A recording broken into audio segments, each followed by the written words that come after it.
بسم الله الرحمن الرحيم نحمده ونصلي ونسلم على رسوله الكريم أما بعد أعوذ بالله من الشيطان الرجيم بسم الله الرحمن الرحيم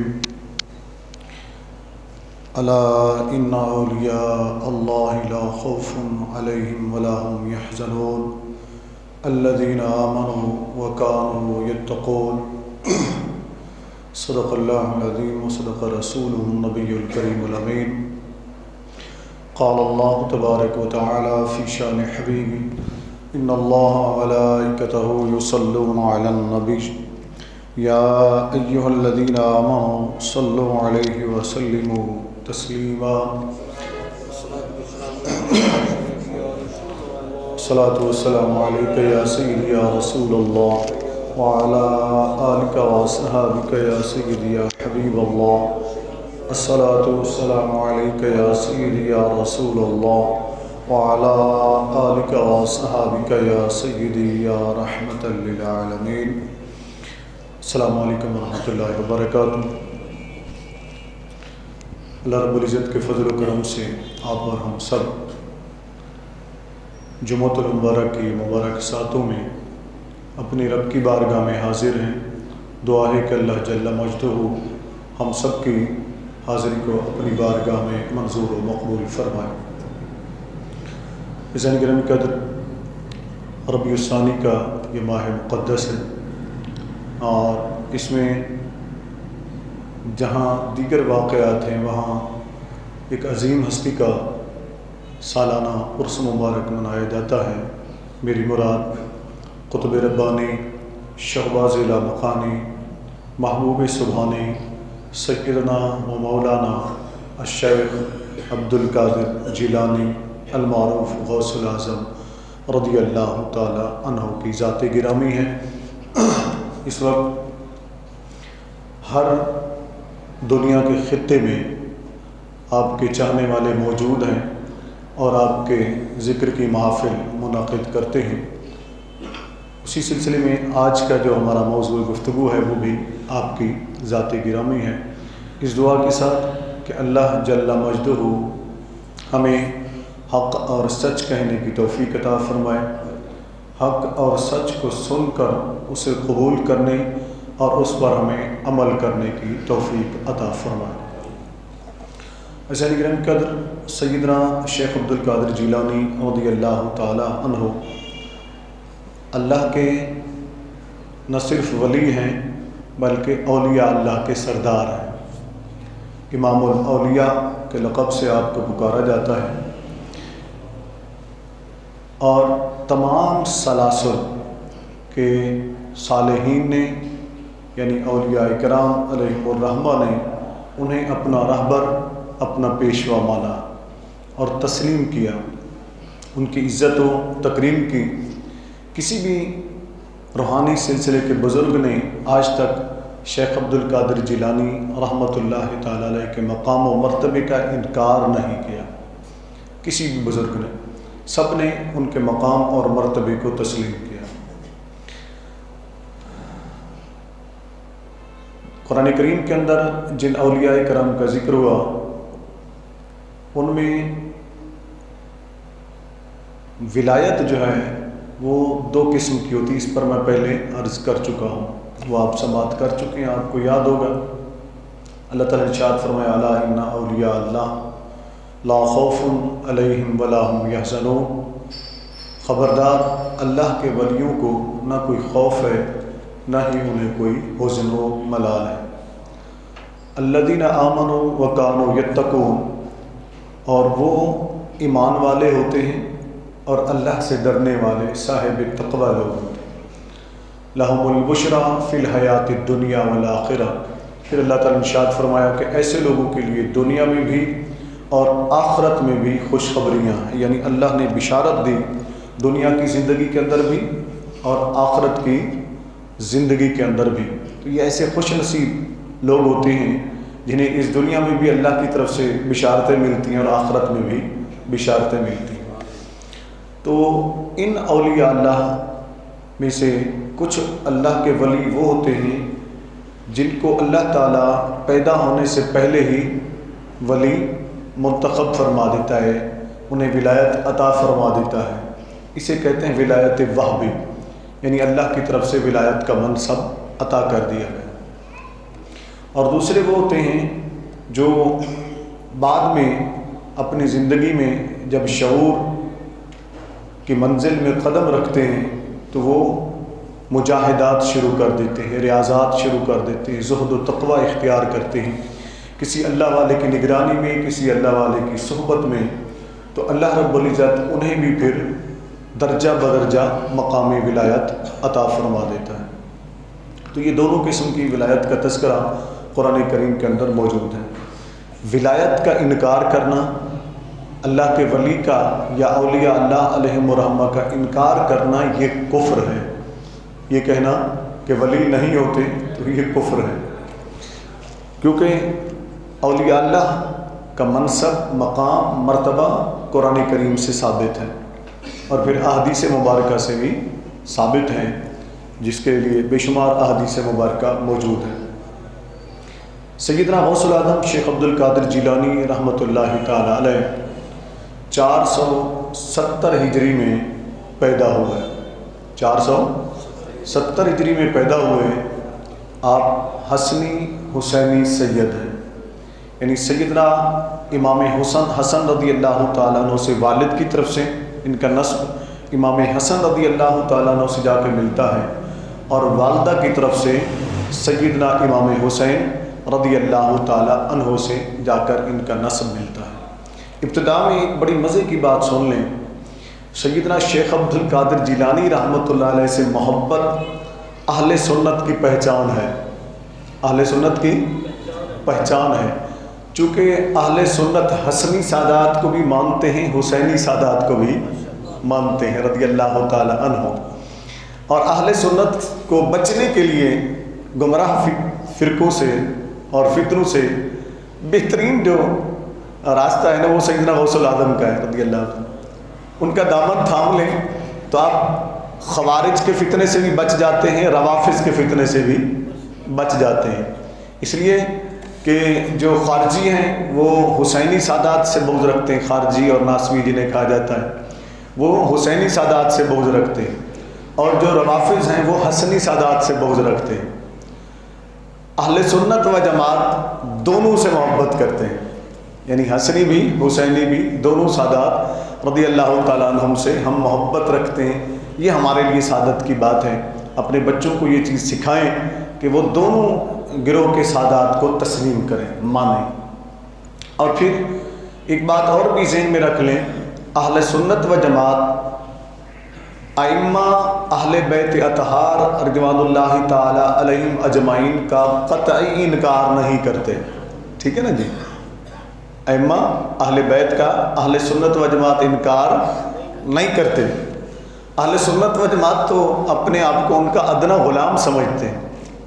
اہل سنت کے عظیم امام سیدنا امام اعظم رضی اللہ تعالی عنہ، وہ جو تابعی ہیں، خود تابعی ہیں، صحابہ کے شاگرد ہیں، آگے چل کر ہم ان کا ذکر الگ سے کریں گے انشاءاللہ جمعۃ المبارک کسی موقع پہ، لیکن یہاں چھوٹی سی بات آپ ذہن میں رکھ لیں، کروڑوں مسلمانوں کے جو امام ہیں سیدنا امام اعظم ابو حنیفہ رضی اللہ، تابعی ہونے کے باوجود، صحابہ کا شاگرد ہونے کے باوجود، انہوں نے شاگردی اختیار کی امام موسیٰ کاظم رضا رضی اللہ تعالیٰ عنہ، ٹھیک ہے نا جی؟ ان کے شاگرد رہے، اور پھر ان کے بعد انہی کے بیٹے حضرت امام جعفر صادق رضی اللہ تعالیٰ عنہ کی شاگردی میں رہے۔ اگر اہل سنت ائمہ اہل بیت سے بغض رکھتے ہوتے تو امام اعظم کبھی ان کے شاگرد نہ بنتے۔ اور امام اعظم ابو حنیفہ رضی اللہ تعالیٰ کے متعلق مشہور ہے کہ وہ خود فرمایا کرتے تھے، میرے پاس جتنا فیضان ہے فقہ کا کہ وہ سیدنا امام جعفر صادق رضی اللہ تعالیٰ کا فیض ہے، ٹھیک ہے نا جی؟ فرق کیا ہے امام ماننے میں، فرق کیا ہے؟ یہ تھوڑا سا چھوٹا سا سمجھ لیں، کبھی اس پر تفصیل سے انشاءاللہ گفتگو کریں گے۔ فرق صرف یہ ہے کہ اہل تشیع وہ امام مانتے صرف 12 امام، کیا؟ صرف 12 امام مانتے ہیں، باقی کا انکار کر دیتے ہیں، لیکن ان کو امام اس انداز میں مانتے ہیں، کہتے ہیں کہ امام معصوم ہوتا ہے جس طرح نبی معصوم ہوتا ہے، اور یہ اہل سنت کا عقیدہ نہیں ہے، ٹھیک ہے نا جی۔ اور دوسری بات وہ یہ کہتے ہیں کہ جو ائمہ کی امامت پر ایمان نہ لائے وہ کافر ہو جاتا ہے، وہ کافر ہو جاتا ہے، حالانکہ یہ ایمان کی شرط نہیں ہے۔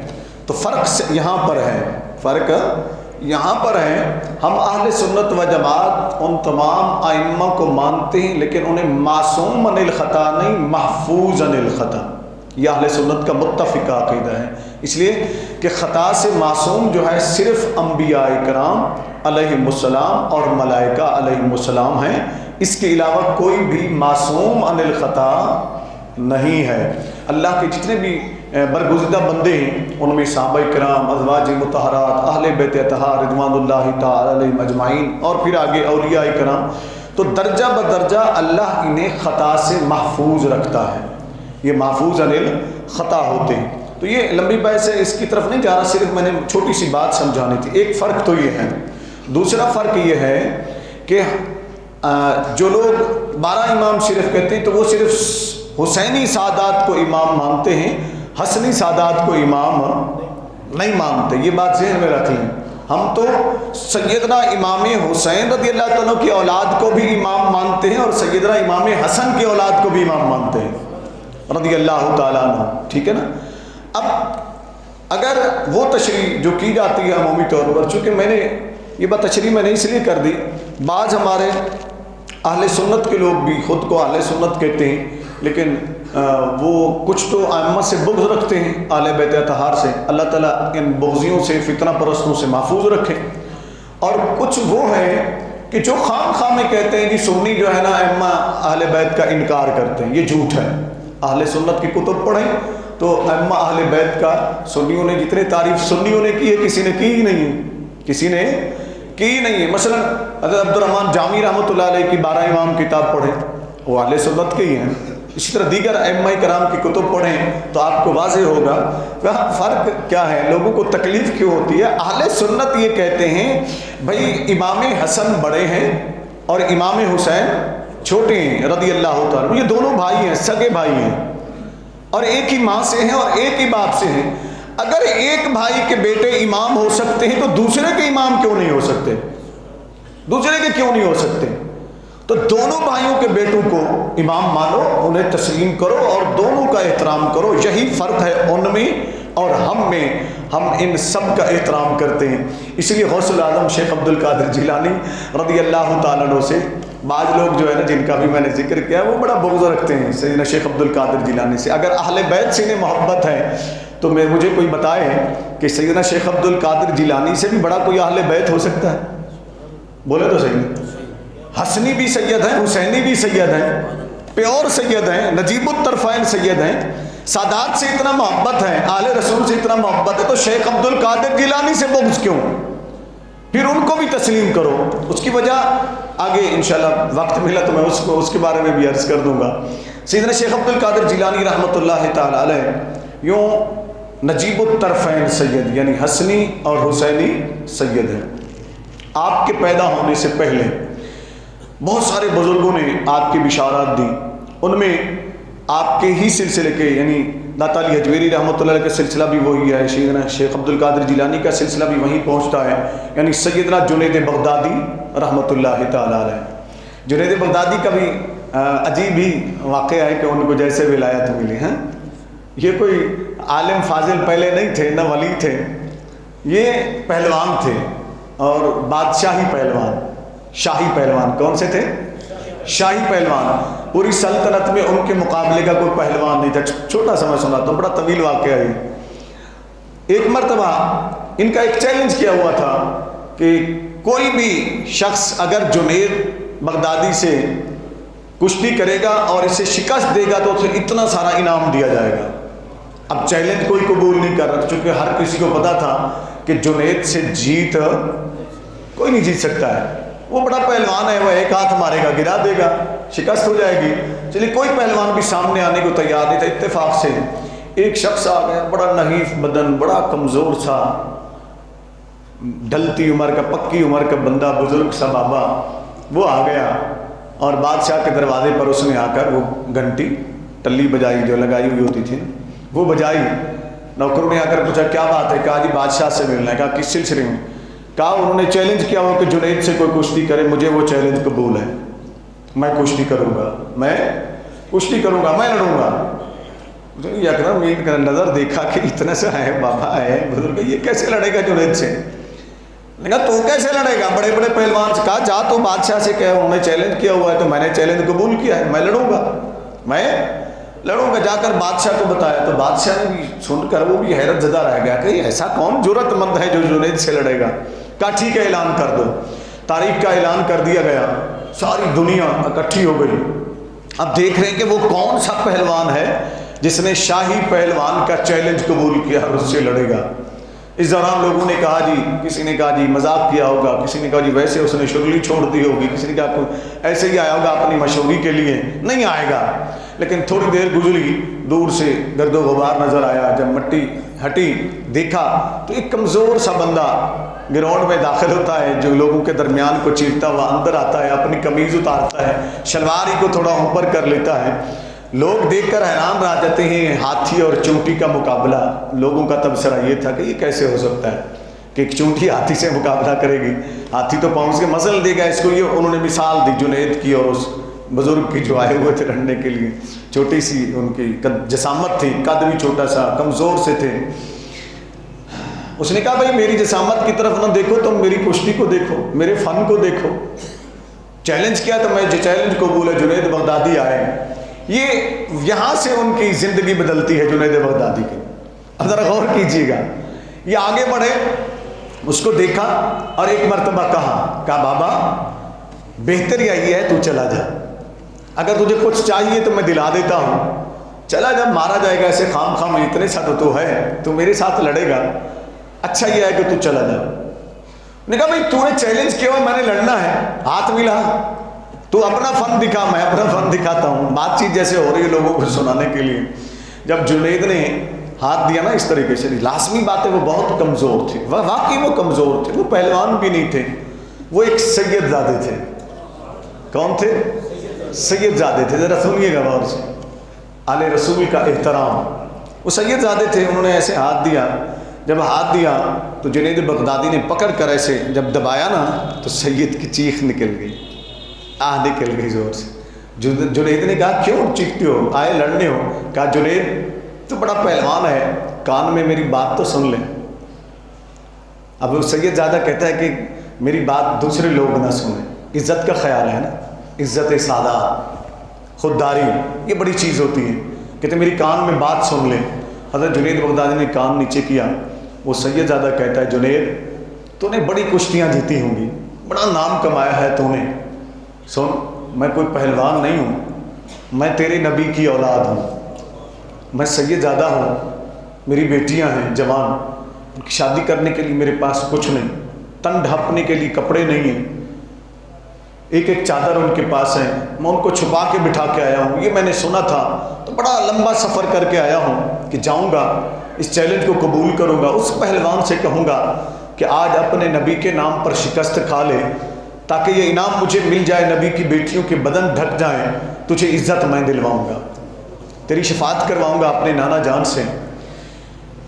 جنید بغدادی جب یہ سنتے ہیں تو ایک سرد آہ بھرتے ہیں. مولانا روم نے بھی اسے تفصیل سے لکھا، دیگر علماء ائمہ نے اس واقعے کو لکھا، بڑی تفصیل سے لکھا ہے.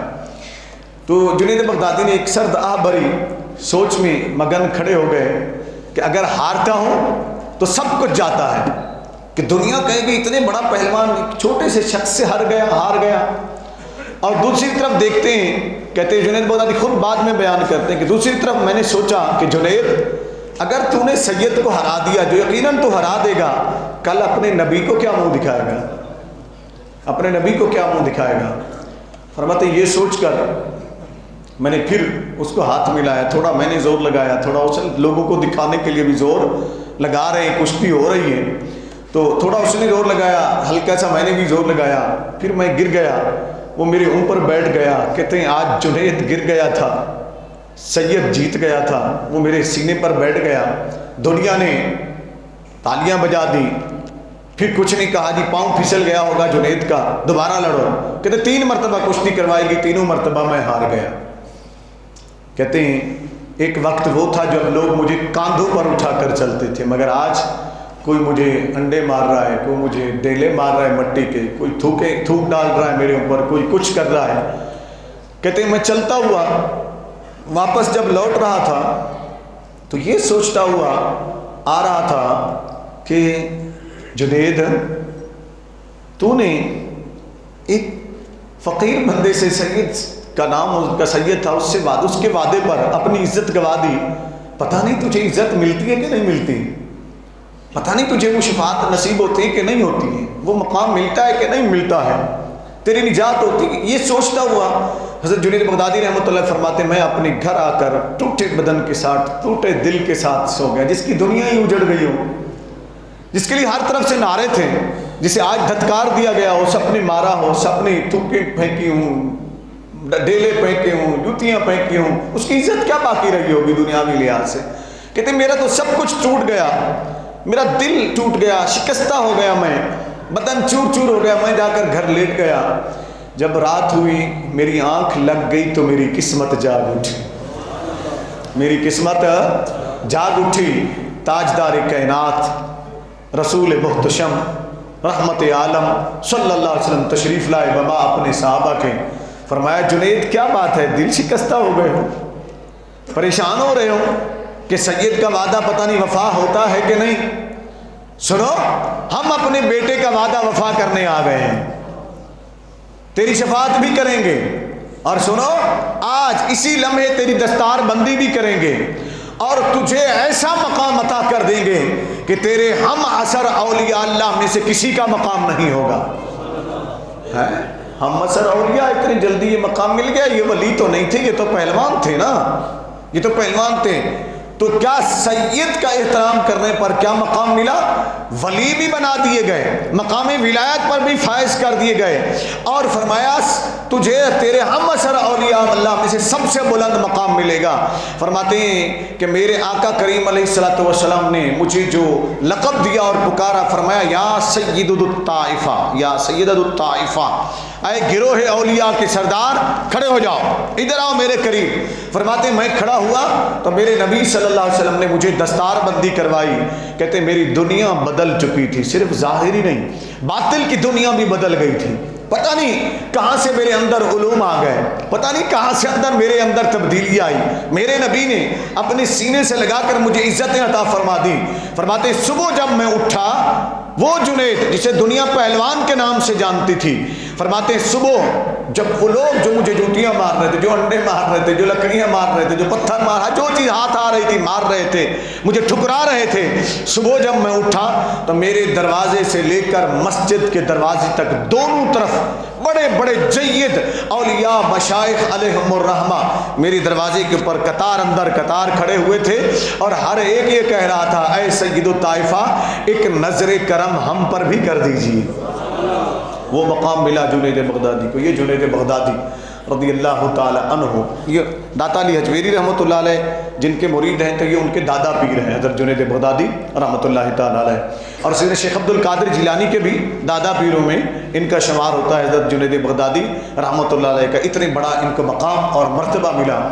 تو یہ اپنی جامع مسجد میں خطاب فرما رہے تھے، دوران خطاب فرماتے کہ اے لوگو گواہ رہنا، میرے کئی سو سال بعد ایک شخصیت پیدا ہوگی بغداد کے قصبہ گیلان کے اندر، نام ہوگا اس کا عبد القادر، نام ہوگا اس کا عبد القادر۔ وہ جوان اٹھے گا اور مسجد کے ممبر پر اعلان کرے گا قدمی حاضی علی رکبت کل ولی اللہ، کہ میرا یہ قدم اللہ کے ہر ولی کی گردن پر ہے۔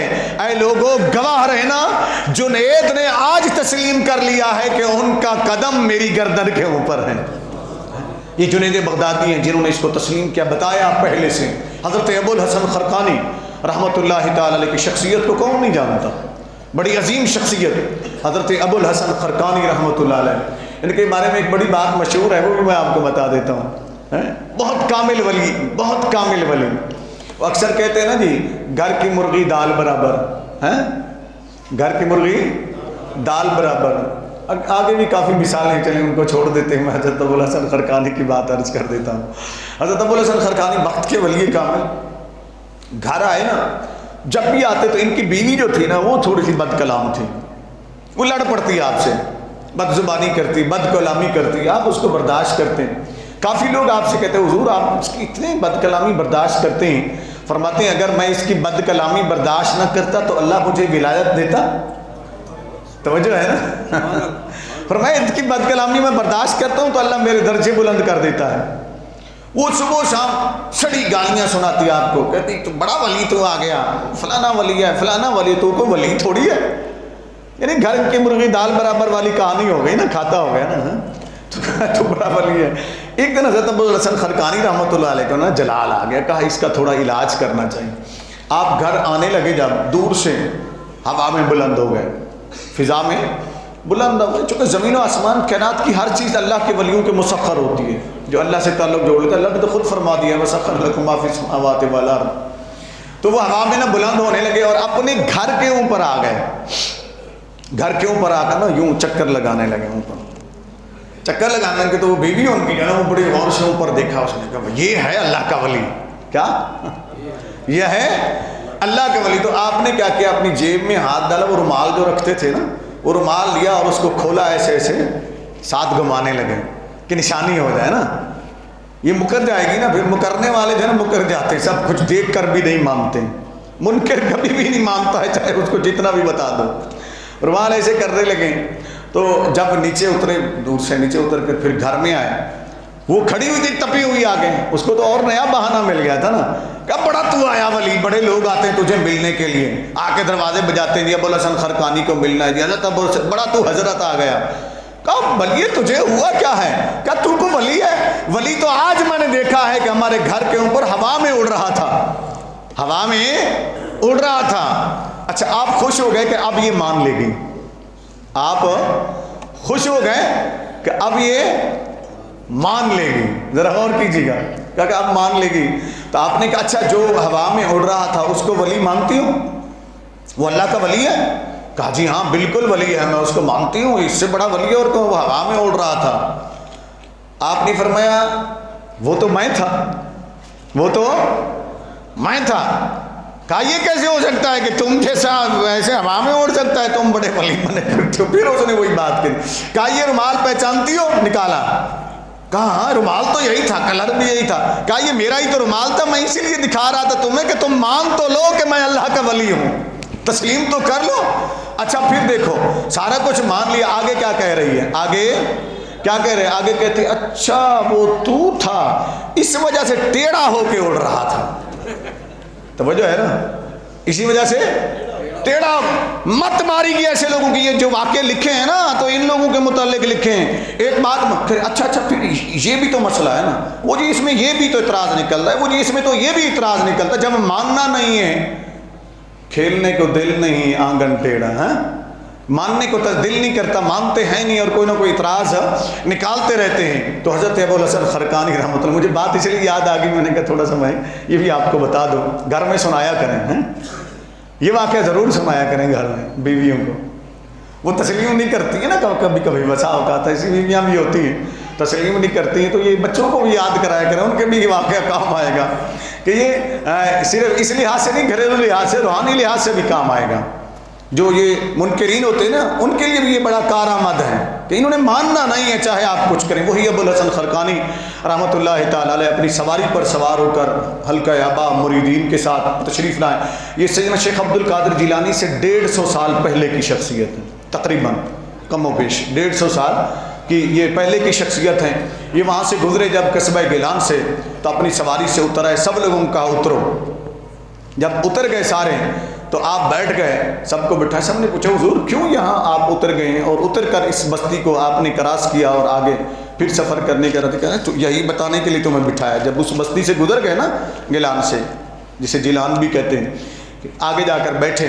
لوگوں نے کہا سنو تمہیں بٹھایا اس لیے ہے، یہ وہ بستی ہے، اس بستی میں ایک بچہ پیدا ہوگا، سادات کے گھر، سیدوں کے گھر، جس کا نام عبد القادر ہوگا، جس کا نام عبد القادر ہوگا، وہ بغداد کی جامع مسجد پر کھڑے ہو کر اعلان کرے گا قدمی حاضی علی رکبت کل ولی اللہ، کہ میرا یہ قدم تمام ولیوں کی گردن پر ہے۔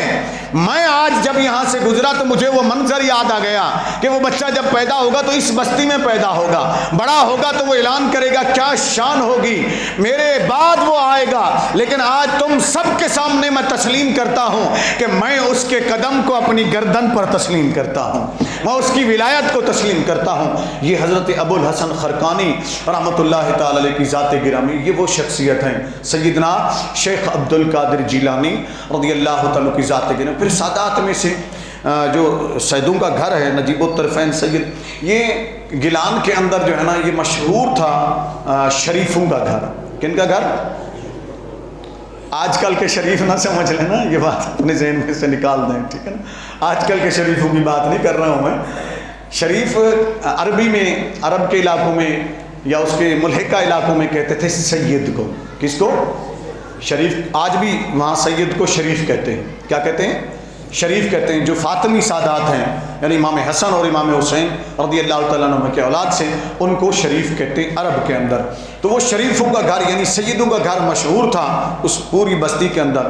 یہ جو گیلان ہے، گیلان ایک ہے جہاں آج روضہ اقدس ہے نا حضرت سیدنا شیخ عبد القادر جیلانی رحمۃ اللہ تعالیٰ علیہ کا، ایک اس کے قریب بستی ہے گیلان، یہ نہیں تھی، محلہ ہے گیلان کا قریب ہی ہے، تو یہ نہیں تھا، یہ اس روضہ اقدس والی جگہ سے 7 کلومیٹر دور ایک دیہات ہے، وہاں پر یہ تھا۔ یہ گیلان بھی کہلاتا تھا، جیلان بھی کہلاتا تھا اور گیلان بھی کہلاتا تھا، تو سارے نام اسی ایک ہی جگہ کے، تینوں نام جو ہیں یہ وہاں کی بستی تھی۔ تو یہ وہاں سے آگے گزر گئے تو یہ مشہور تھے، وہاں سیدوں کا گھر بڑا صاحب زہد و تقوی یہ لوگ مشہور تھے۔ ان کی میں آپ کو ایک مثال دیتا ہوں۔ مثلا اکثر لوگ جو نا کرامت کے منکر ہو جاتے ہیں۔ کرامت کیا ہوتی ہے؟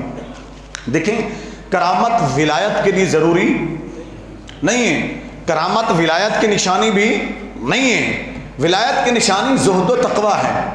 کرامت تو اعزاز ہوتا ہے اللہ کی طرف سے، اللہ اپنے اس بندے کو کچھ چیزیں ایسی عطا فرما دیتا ہے جو خرق العادت کہلاتی ہیں، یعنی عام عادات سے ہٹ کر وہ کام ہوتے ہیں جو عام طور پر کوئی بندہ کر نہیں سکتا ہے، اللہ کا ولی کر دیتا ہے، وہ ضرورت کے تحت ہوتا ہے۔ اللہ اپنے بندوں کو ایسی کرامت عطا فرماتا ہے، اعزاز ہوتا ہے جو اللہ کی طرف سے عطا کیا جاتا ہے۔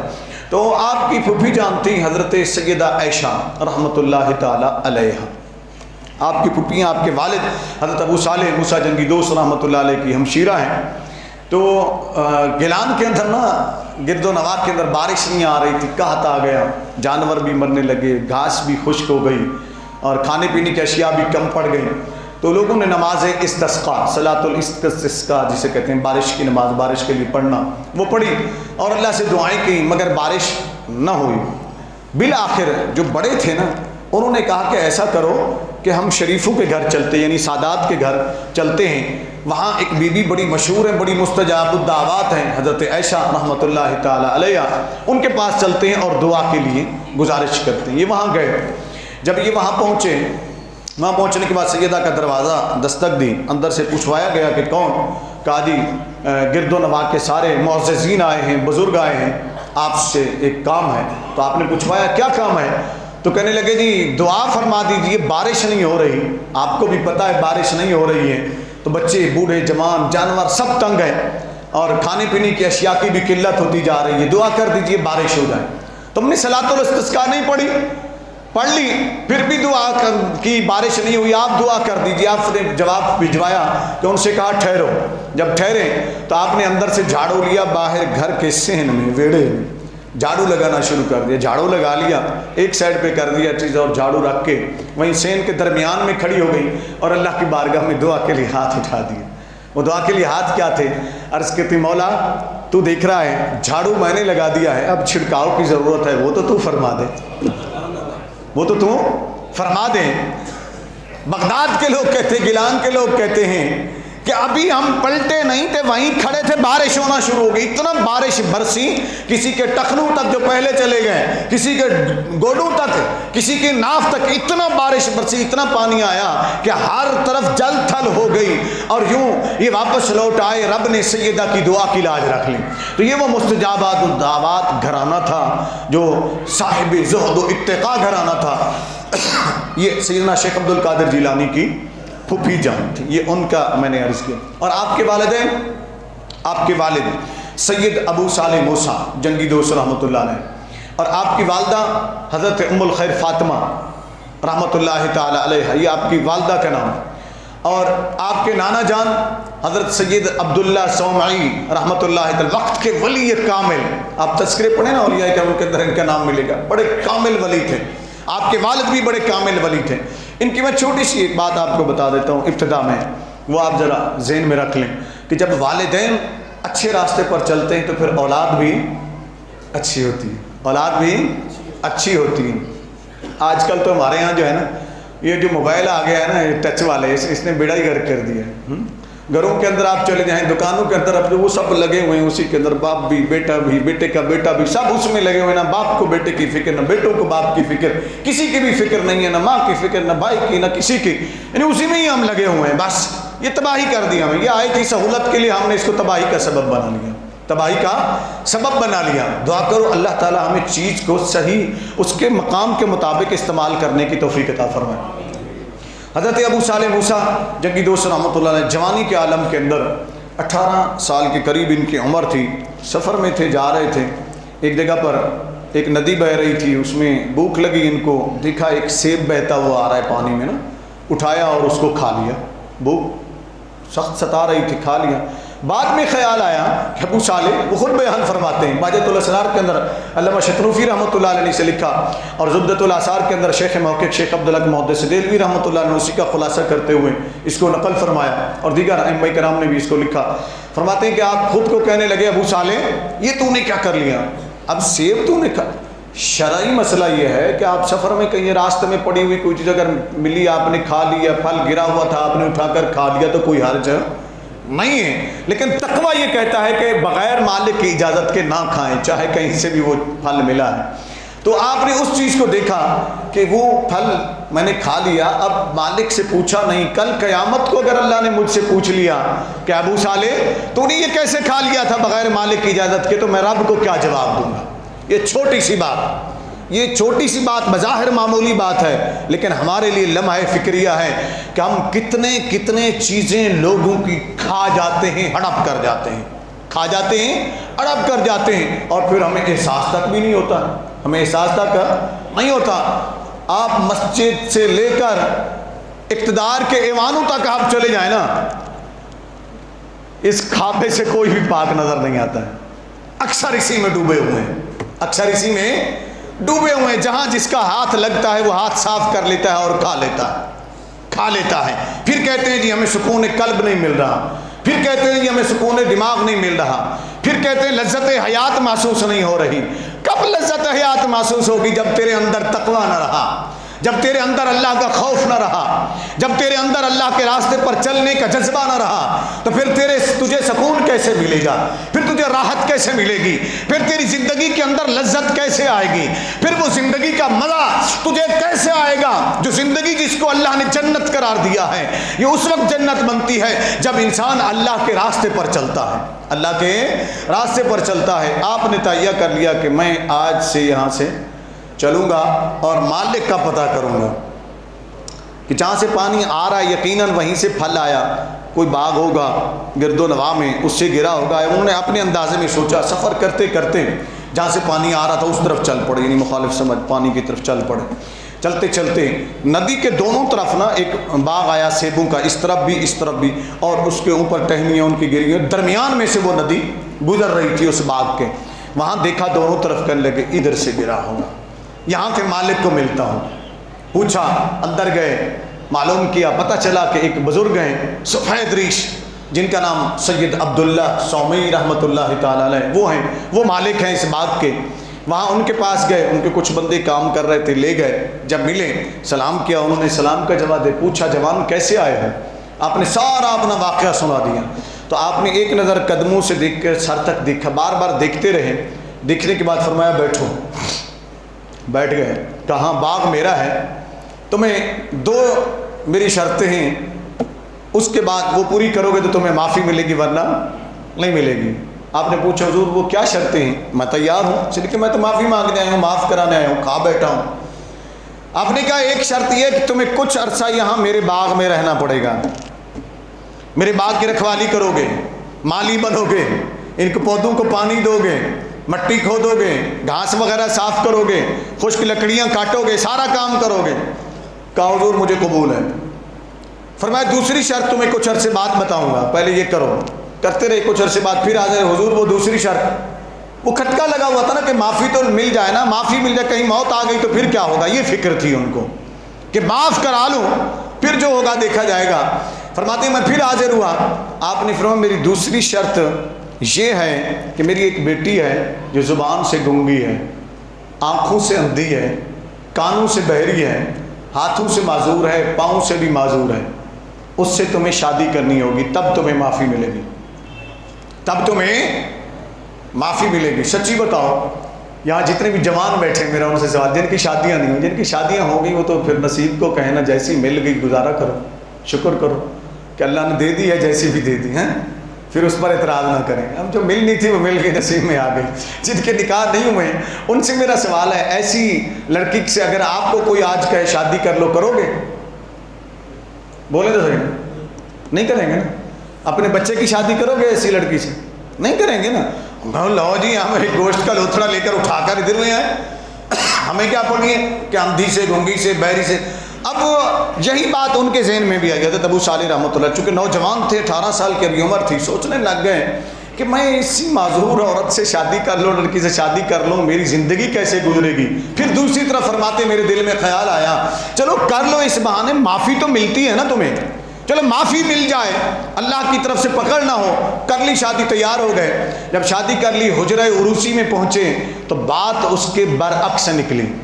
جو انہیں کہا گیا تھا وہ انہوں نے ظاہری طور پر سمجھا, چونکہ ابھی یہ ابتدائی منازل طے کر رہے تھے نا, روحانیت کی, سلوک کی منازل طے کر رہے تھے. ابھی اس مقام کو سمجھے نہیں تھے جس پر حضرت سید عبداللہ سومی رحمۃ اللہ علیہ نے بات کی تھی. حجرہ عروسی میں گئے تو واپس لوٹ آئے, سیدھے گئے اپنے سسر کے پاس, حضرت عبداللہ سومی رحمۃ اللہ علیہ کے پاس. وہاں پہنچے, کہنے لگے حضور میں تو نہیں وہاں جا رہا. کہنے لگے کیوں واپس کدھر جا رہے ہو؟ کہنے لگے وہاں تو کوئی اور ہے, آپ نے کچھ اور بتایا تھا, وہاں تو کوئی اور ہے. کیا دیکھا تم نے, کون ہے وہاں, اور کوئی کیسے ہو سکتا ہے, یہاں تو کوئی نہیں آ سکتا. کہا حضور وہاں تو ایک خوبصورت حسین و جمیل لڑکی خاتون بیٹھی ہوئی ہے جو آنکھوں سے بھی ٹھیک ہے, کانوں سے بھی ٹھیک ہے, ہاتھوں باز پیروں سے بھی ٹھیک ہے, اور حسن و جمال کا پیکر. آپ نے کچھ اور کہا تھا, یہ کچھ اور ہے. آپ نے چہرے کی طرف دیکھا, سمجھ گئے جوان ہے, ابھی میری بات کو سمجھا نہیں. فرمایا بیٹھو ابو صالح, تمہیں میں بتاتا ہوں, میں نے تمہیں آنکھوں سے اندھی اس لیے کہا تھا کہ میری بیٹی نے اپنی ان آنکھوں سے کبھی کسی غیر محرم مرد کو نہیں دیکھا ہے, کبھی غیر چیز کو نہیں دیکھا ہے, ناجائز چیز کو نہیں دیکھا. تمہیں کانوں سے بہری اس لیے کہا تھا کہ کبھی اس نے اپنے ان کانوں سے گانے بجانے نہیں سنے, کبھی گندی بات اپنے کانوں سے نہیں سنی. زبان سے گنگی تجھے اس لیے کہا تھا کہ کبھی اس نے اپنی زبان سے جھوٹ نہیں بولا, کسی کی غیبت نہیں کی ہے, کوئی غلط بات نہیں کی ہے. ہاتھ سے تجھے معذور اس لیے کہا تھا کہ اس نے ان اپنے ہاتھوں سے کبھی کسی کو تکلیف نہیں دی, کوئی غلط کام نہیں کیا ہے. اور پاؤں سے تجھے معذور اس لیے کہا تھا کہ اس کے یہ پاؤں کبھی اپنی دہلیز سے باہر نہیں نکلے ہیں, کبھی یہ بے حجاب باہر نہیں گئی ہے, کبھی اس کے قدم کسی غیر یا ناجائز کام کی طرف نہیں اٹھے ہیں. اب تمہیں سمجھ آئی کہ میں نے کیوں تمہیں کہا تھا کہ میری بیٹی معذور ہے. حضرت ابو صالح موسیٰ رحمۃ اللہ فرماتے ہیں میرے جسم سے پسینے چھوٹ کے میں بیٹھ گیا کہ اللہ یہ کیا ہو گیا, کہ میں کیا سوچا تھا اور انہوں نے کیا بتایا تھا. پھر واپس لوٹے اپنی بیوی کے پاس. پھر رب نے ان دونوں زہد و تقویٰ کے پیکر میاں بیوی کو جو بیٹا عطا فرمایا, اس کا نام عبد القادر جیلانی, اس کا نام عبد القادر جیلانی ہے رضی اللہ تعالیٰ عنہ. آپ کی والدہ حضرت ام الخیر سیدہ فاطمہ رحمۃ اللہ تعالیٰ علیہ فرماتی ہیں جب عبد القادر میرے بطن میں آیا, جیسے جیسے دن گزرتے جا رہے تھے ایک عجیب سی کیفیت تھی. دو باتیں وہ بتاتی ہیں. فرماتی ایک تو میرے بدن سے خوشبو آنے لگی، میرے بدن سے خوشبو آنے لگی، خوشبو محسوس ہوتی تھی، دیگر گھر والوں کو بھی جو گھر میں آ جاتا اسے بھی محسوس ہوتا کہ اس گھر میں ایک نرالی سی خوشبو ہے، تو وہ پوچھتے خوشبو کہاں سے آئی، تو ہم اصل بات تو نہیں بتاتے تھے، بس ان کو باتوں میں لگا کر ہم چلا دیتے، روانہ کر دیتے عزیزوں کو، رشتہ داروں کو۔ دوسری بات وہ فرماتی جب میں گھر میں چل پھر رہی ہوتی تھی تو مجھے اللہ اللہ اللہ کی صدائیں آتی تھیں۔ کس کی صدائیں آتی تھیں؟ مزہ نہیں آیا؟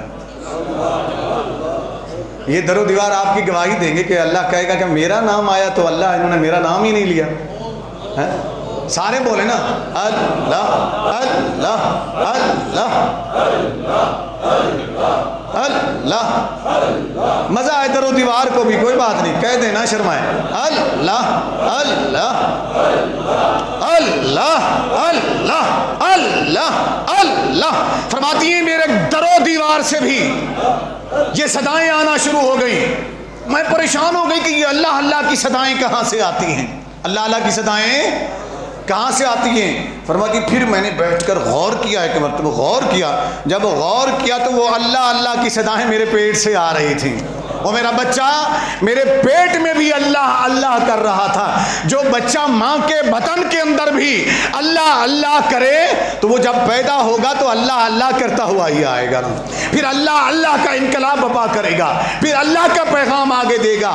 اور جو ماں صبح بھی بیٹے کو پیٹ کے اندر اگر ہو، صبح خود بھی گانے سنے، شام کو بھی سنے، دوپہر کو بھی سنے، فلمیں دیکھے سارا دن، جب بچہ پیدا ہو جائے اسے گانے سنائے، اسے فلمیں دکھائے، اسے ناچ گانے ڈانس پہ لگا دے بچے کو، تو جب بچہ بڑا ہوگا تو وہ ماں باپ یاد رکھیں، وہ تمہیں نچوائے نا تو پھر کیا کرے، پھر تمہیں تکری کا ناچ نہ نچوائے تو پھر کیا کرے، پھر تمہیں گلیوں میں نہ گھسیٹے تو پھر کیا کرے، پھر کہتے ہو کہ اولاد کا قصور ہے، اولاد مجرم نہیں، سب سے بڑے مجرم ہم ہیں جو اپنی اولاد کی ہم تربیت نہیں کرتے ہیں۔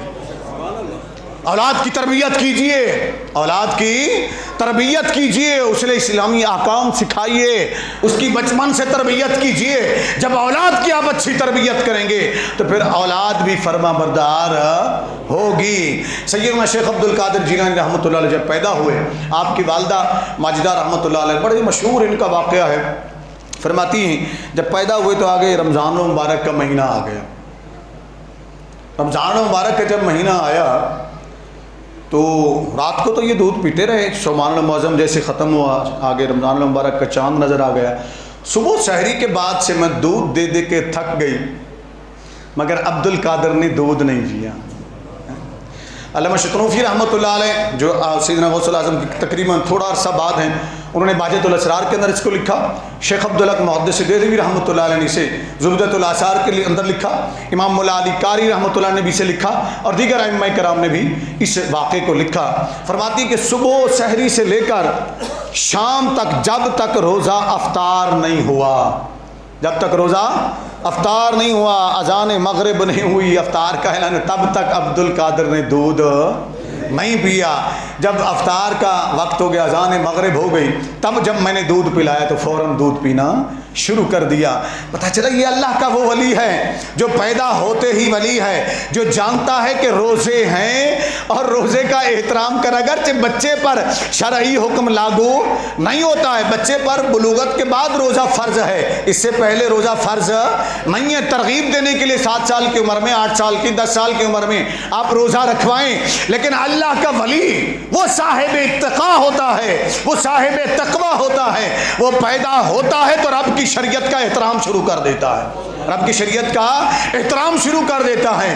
اور آج اگر شریعت کے احترام کی بات کرو تو آج کے پیر جو جوہلا ہیں، جو شریعت کی دھجیاں اڑاتے ہیں، کہتے ہیں مولوی خام خواہ ہمارے پیچھے پڑے رہتے ہیں، مولوی خام خواہ ہمارے پیچھے پڑے رہتے ہیں۔ پیر صاحب شریعت مولویوں کے باپ کی نہیں ہے، شریعت تیرے باپ کی ہے، جن کی تو اولاد کہلاتا ہے، جن کے نام پر تو پیر بنتا ہے، جن کے راستے پر تو چلتا ہے، وہ میرے مصطفیٰ صلی اللہ علیہ وسلم، شریعت تو وہ لائے تھے نا، دین تو وہ لائے تھے نا تو پھر شریعت کی پابندی سبھی کے لیے لازم ہے، شریعت مولوی کی نہیں ہے، اس لیے مولوی پر مت چڑھا کیجئے، مولوی پر مت چڑھ دوڑا کیجئے، عالم کی توہین مت کیا کیجئے، اپنی جہالت کی آڑ کے اندر اپنی جہالت کو اپنے پاس رکھیے، اس لیے کہ شریعت عالم کے لیے بھی ویسی ہے، پیر کے لیے بھی ویسی ہے، کہ شریعت کسی کے لیے الگ الگ نہیں ہے، شریعت سب کے لیے برابر ہے۔ سیدنا شیخ عبد القادر جیلانی رحمۃ اللہ تعالی علیہ نے شریعت کی ہمیشہ پاسداری کی، شریعت کی ہمیشہ پاس، حالانکہ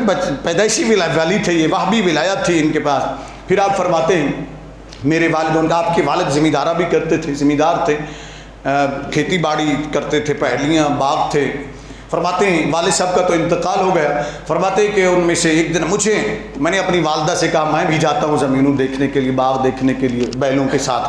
فرماتے ہیں میں ساتھ چل پڑا تو میں نے سوٹی ایک لے لی، کہ جیسے بیل کو چلانے کے لیے بھی سوٹی ساتھ لیتے ہیں، کہتے ہیں میں نے سوٹی لی، بیل کو ہلکی سی لگائی تو بیل پلٹ کر میری طرف کھڑا ہو گیا، پلٹ کر میری طرف کھڑا ہو گیا اور بول پڑا، کہنے لگا عبد القادر، وہ فصیح عربی زبان میں، وہ کہتے فصیح عربی زبان میں بولا، کہنے لگا عبد القادر تو ان کاموں کے لیے نہیں آیا ہے، تو ان کاموں کے لیے نہیں آیا۔ فرماتے میں تھوڑا سا ڈر گیا، بچہ تھا خوفزدہ، ماں کے پاس آیا، ماں نے سینے سے لگایا، کہا بیٹا وہ جانور ہے، بیل ہے، وہ سچ کہتا ہے کہ تو ان کاموں کے لیے نہیں آیا، جو آثار تیرے میں نے دیکھے ہیں، جو تیرے بارے میں نے سنا ہے، اللہ نے تجھے کسی اور کام کے لیے پیدا کیا۔ فرماتے کچھ بڑا ہوا، جب میں چوبارے پر اپنے مکان کی چھت پر چڑھ کر جاتا تو وہاں سے کھڑے ہو کر میدان عرفات میں چلنے والے حجاج کو دیکھ لیا کرتا اور کعبے کا طواف کرنے والے لوگوں کو دیکھ لیا کرتا تھا، گیلان سے اپنے گھر کی چھت سے کھڑے ہو کر دیکھ لیا کرتا۔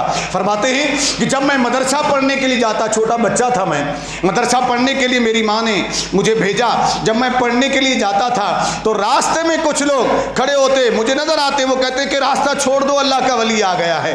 جب میں مدرسے میں جاتا، مدرسے میں پہنچتا، اسٹوڈنٹ میرے ہم مکتب، میرے ہم سبق، میرے ہم کلاس بیٹھے ہوتے تھے، استاد بھی بیٹھے ہوتے تھے، جب میں وہاں پہنچتا تو دیواروں سے آوازیں آتی، اللہ کا ولی آ گیا ہے، سارے اٹھ کر کھڑے ہو جاؤ اس کے احترام میں، اس کا احترام کرو اور اس کے لیے جگہ خالی کرو۔ فرماتے کہ میرے استاد بھی، میرے ہم مکتب بھی میرا احترام کیا کرتے تھے۔ یہ اس وقت بتایا جب پوچھا گیا یا شیخ عبد القادر جیلانی بتائیے آپ کو کب پتا چلا آپ اللہ کے ولی ہیں؟ تب آپ نے بتایا، فرمایا جب میں مکتب بھی جایا کرتا تھا تو وہ آواز دینے والے فرشتے ہوا کرتے تھے، وہ فرشتے کہا کرتے تھے لوگوں اللہ کا ولی آ گیا ہے، اس کا احترام کرو۔ اللہ کا ولی آ گیا، جس ولی کا احترام کرانے کے لیے فرشتے صدائیں دیں، اگر شکل کا کالا کوئی، شکل کا کالا میں اس لیے کہہ رہا ہوں کہ ہمارا رنگ گندم ہی کالا رنگ ہوتا ہے، ہم انسان ہیں سڑے ہوئے، وہ نورانی فرشتے ہیں، وہ نورانی فرشتے جس کے احترام کا درس دیں، اگر منہ کا کوئی کالا، زبان کا کالا، دل کا کالا، خبث کا بھرا ہوا باطن کا خبث اس کے اندر موجود ہو، وہ اگر اللہ کے ولی کے خلاف بکواس کرے تو پھر اس کی بکواس کی کوئی اہمیت نہیں ہے، اس لیے کہ اللہ کے ولی وہ ہوتے ہیں جن کا احترام فرشتے بھی کیا کرتے ہیں۔ شیخ عبد القادر جیلانی رحمۃ اللہ علیہ تعالی علیہ کو اللہ نے بہت بلند مقام عطا فرمایا، ان کی زندگی کے متعلق انشاءاللہ سلسلہ گفتگو جاری رہے گا اس دعا کے ساتھ کہ اللہ تعالی ہمیں عمل کی توفیق عطا فرمائے۔ السلام علیکم۔